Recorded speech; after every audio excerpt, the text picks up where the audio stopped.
Bom, esse tema,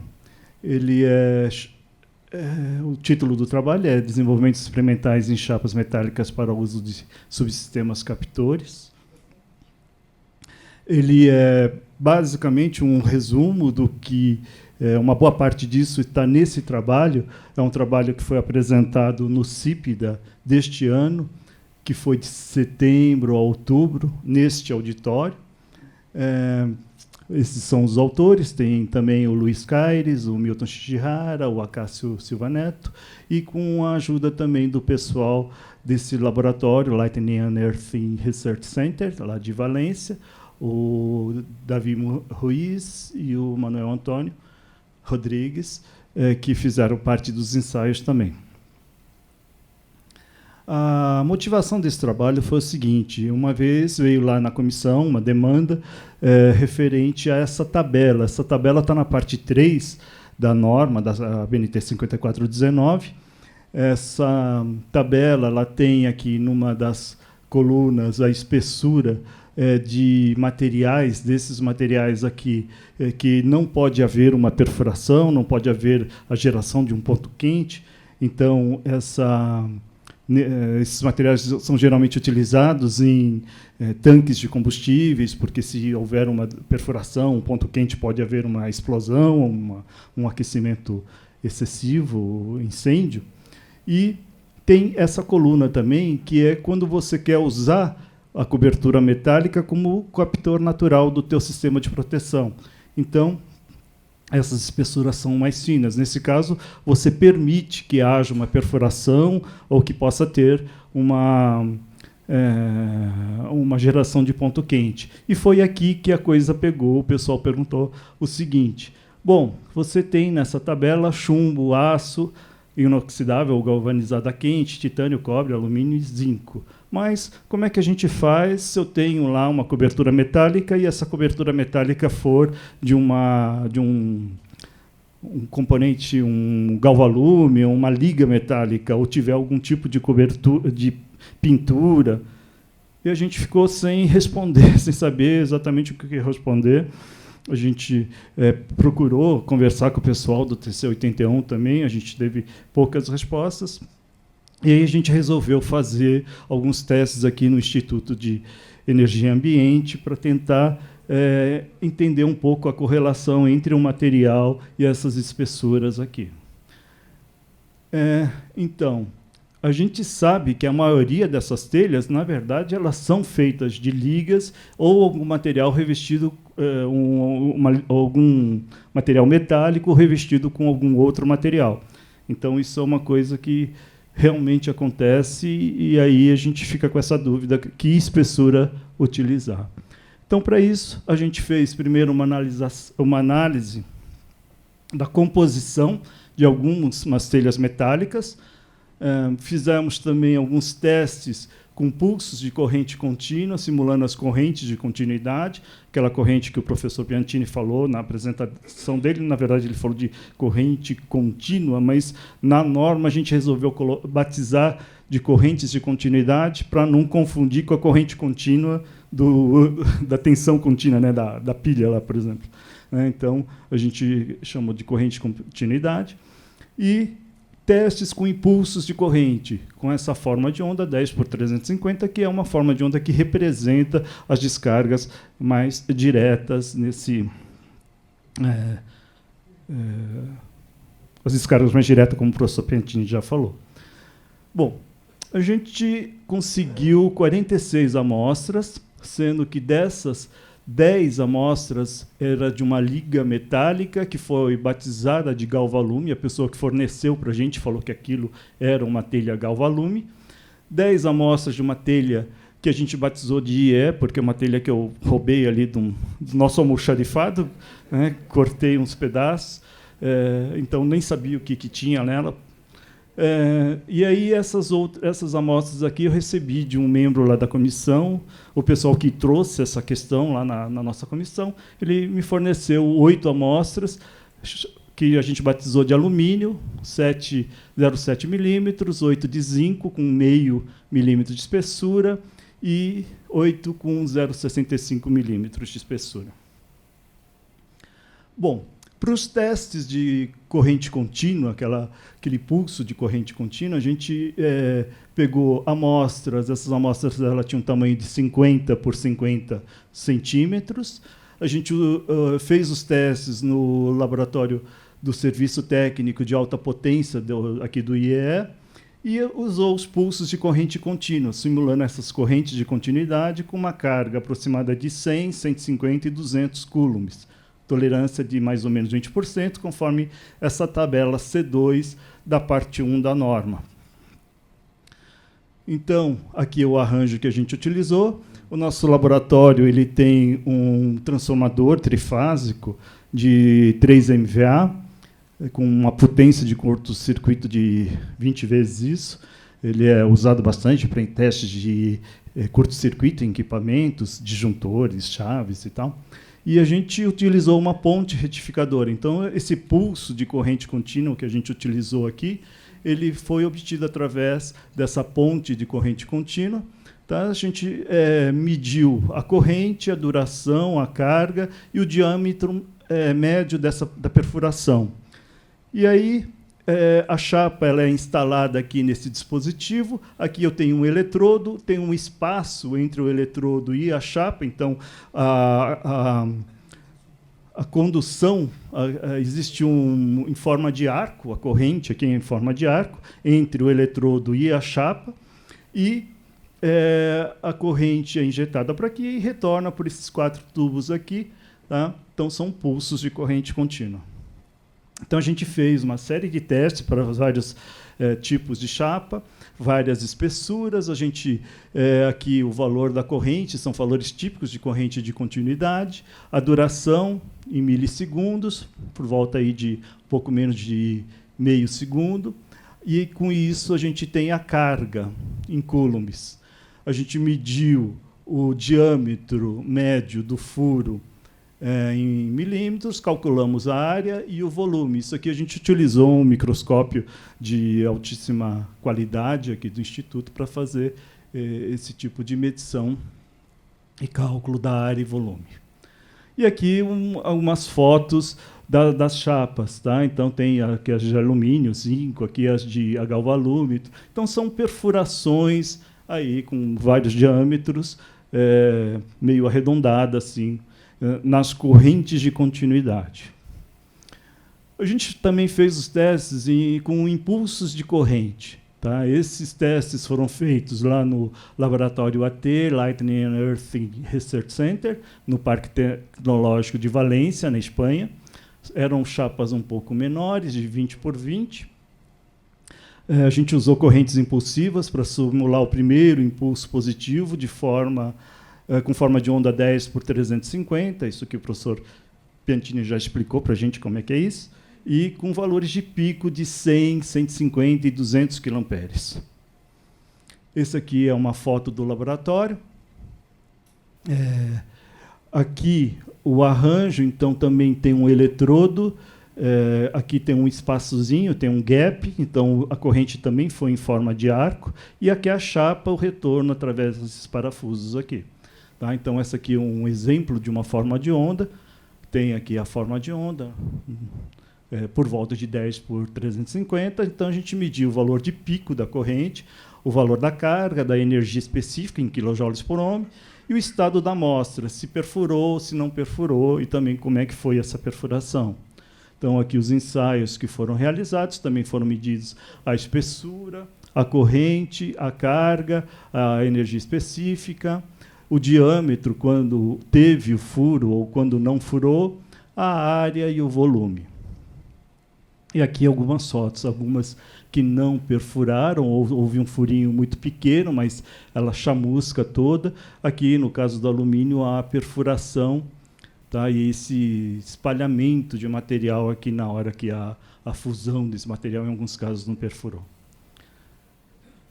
Bom, esses foram os testes que a gente fez com corrente, e aí a gente fez algumas amostras em forma de disco de 3,5 centímetros de diâmetro, e a gente mandou essas amostras para o Laboratório de Caracterização Tecnológica da Escola Politécnica da Universidade de São Paulo. É um laboratório que fica ali na Engenharia de Minas, aqui da Poli.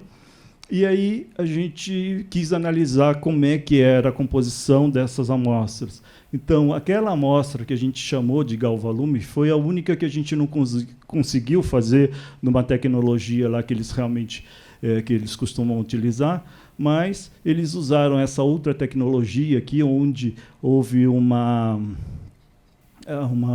as amostras foram preparadas por digestão de água régia dosados com um espectrômetro de emissão óptica dessa marca aqui, e eles conseguiram, e o resultado foi esse. Essa amostra que a gente chamou de galvalume, ela apresenta por volta de 3,5% de alumínio, 93% de ferro, 2,3% de zinco e menos de 1% de manganês, cálcio, fósforo, enxofre e silício. Talvez essa não fosse realmente uma galvalume, tá? Porque o galvalume geralmente tem outra composição. Bom, as outras amostras, ele utilizou essa tecnologia aqui. Ela foi feita a calibração, STD, com esses padrões, 100 padrões de elementos químicos compreendidos entre o fluorurânio, e usou um espectrômetro de fluorescência de raio-x. Aí esses valores foram normalizados a 100%, a perda do fogo foi realizada a 1020 graus Celsius por 2 horas, e o resultado foi esse. Na liga que a gente chamou de IE, eu tenho 42% aproximadamente de alumínio, 38% de zinco, 17% de ferro, e aí silício, cálcio, enxofre, cloro, potássio, cálcio, titânio, cromo, manganês e níquel em quantidade bem menor. Naquela que eu chamei de alumínio, ela tem 98% de alumínio, mas também apareceu todos esses componentes aqui, sódio, manganês, silício, fósforo, enxofre, cloro, potássio, cálcio, titânio, tudo isso aqui apareceu lá nessa amostra que a gente chamou de alumínio.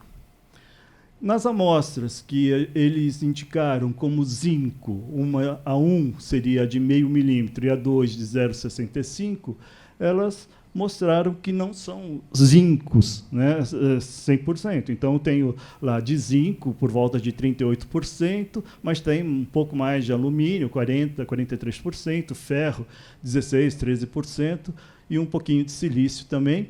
E também todos esses materiais aqui foram encontrados nessa amostra. Bom, como a gente tinha uma quantidade relativamente baixa de testes, de amostragem, a gente fez também um estudo estatístico bastante, digamos, bem legal. Isso está no trabalho, quem quiser o trabalho, só me mandar um e-mail, eu mando esse trabalho. Né, o trabalho que foi apresentado ao CIPDA tem todo esse trabalho estatístico dos resultados. A gente analisou a relação de volume por carga. A gente, lá na parte 1 da norma, tem essa fórmula onde você calcula o volume de material fundido em função das características do material e da carga, da corrente e a tensão anodo-catodo. Então, a gente conseguiu fazer uma série de continhas lá e fez o estudo estatístico disso aí. Mas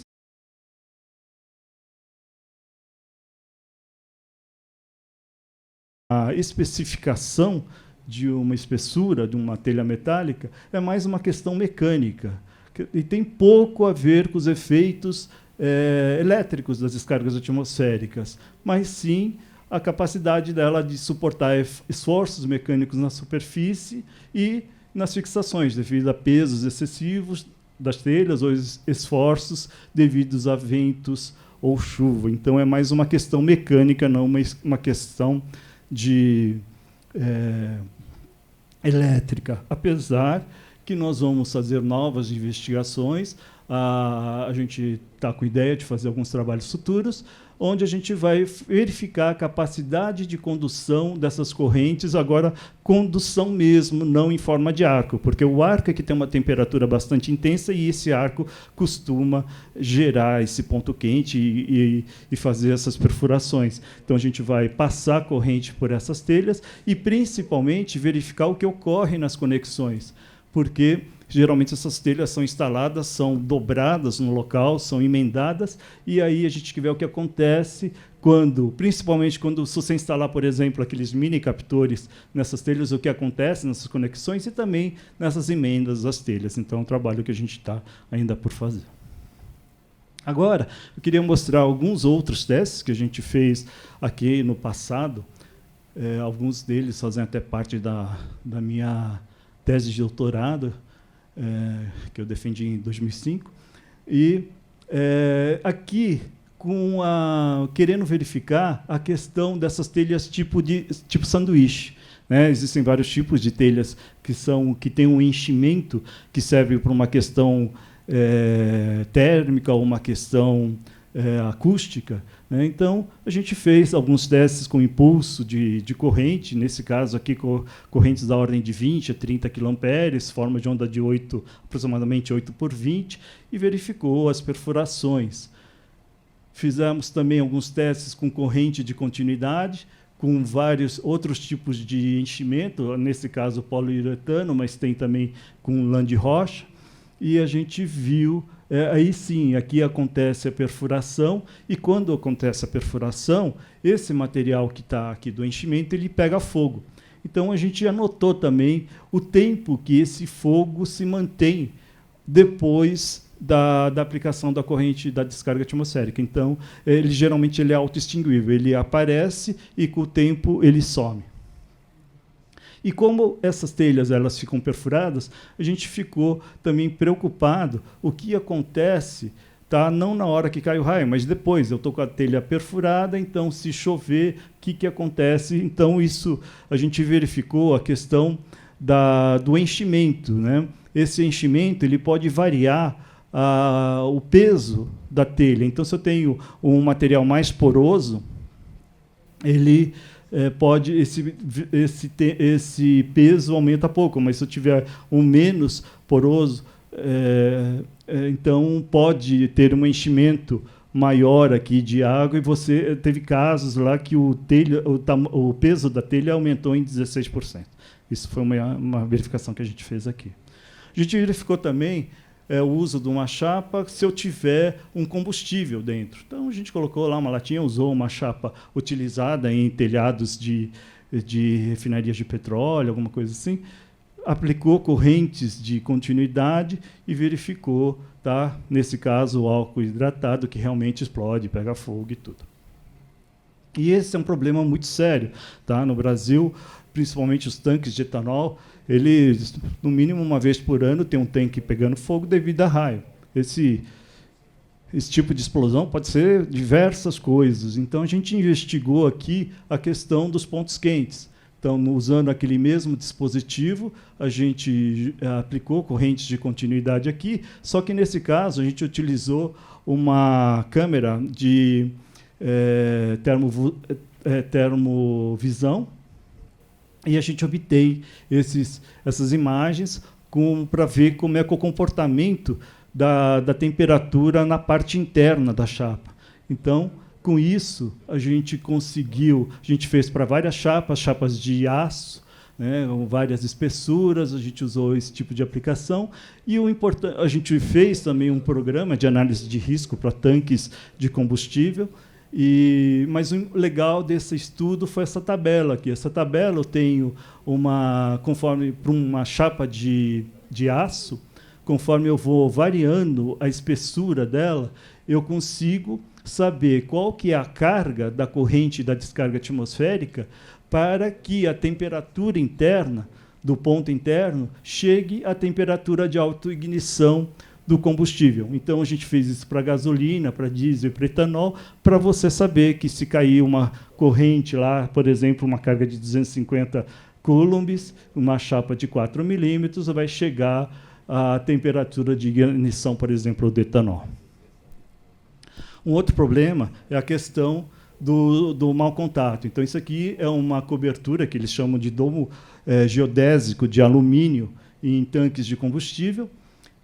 Ele é feito por chapas de aproximadamente 2,5 milímetros de alumínio, e essas chapas elas são emendadas através dos perfis. Tá? Isso aqui é um corte da chapa, eu tenho aqui o perfil, e aqui é feita, tá, a conexão das chapas. Então, a gente aplicou algumas correntes de impulso aqui, e isso no escuro, e depois a gente jogou um flash para poder ver o que a gente estava, a amostra aqui, e dá para ver que tem um arco aqui, com essas condições aqui, né? Então, dá para ver o arco. Então, imagine isso dentro de um ambiente explosivo, né? Então, isso possibilita a explosão de um tanque desse, por exemplo. A outra questão do centelhamento perigoso é a densidade de corrente. Pensa num terminal aéreo, que eu tenho uma porca e contraporca aqui, então eu só tenho essa área. Se você passar uma corrente de continuidade aqui, você pode ter esse tipo de dano, de corrosão nesse contato aí. Com isso, dá início a um incêndio, dependendo do que essa cobertura está cobrindo. Então, a gente fez também alguns testes em vários tipos de captores, de mini captores, aqui porca e contraporca, é esse que eu mostrei antes. E aqui, se eu tiver um contato um pouco maior, dá para ver que isso já conduz bem a corrente. Então, nesse caso, eu apliquei a mesma corrente daquele primeiro caso, que teve a corrosão aqui, mas pelo fato de você dividir a corrente em dois, você já vê que o contato aqui ele é bem legal, assim, não houve uma corrosão maior. E aqui, se eu tenho um terminal aéreo com esse formato, né, com uma chapinha dessa, você vê que praticamente as chapas conduzem bem as correntes das descargas atmosféricas. Esse chamuscamento que aparece aqui é devido à aplicação. A gente aplicou também em forma de arco aqui na ponta desse terminal aéreo, e o que foi fundido aqui acabou fazendo isso na chapa. Aí eu tenho essas duas tabelas, essas tabelas, essa e mais uma, que é a próxima slide, onde, em função do tamanho desses terminais aéreos e dependendo do nível de proteção para os níveis de proteção da norma, do 5419, tá? Nível 1, 2, 3, pelo eletrogeométrico, eu tenho aqui o espaçamento máximo entre terminais aéreos, isso pensando numa linha horizontal, e aqui, em função de se eu tiver uma área grande e eu colocar esses terminais em forma de quadrados ou retângulos, essa aqui é a distância entre esses terminais para esses níveis de proteção aqui, tá? Bom, uma outra forma de fazer a proteção é eu ter aquela proteção tipo isolada, né? Então, com torres bastante alta, e pelo eletrogeométrico, se essa esfera aqui não tocar no elemento que eu quero proteger, então eu tenho um tipo de proteção que seria isolada. E com isso eu termino a minha apresentação.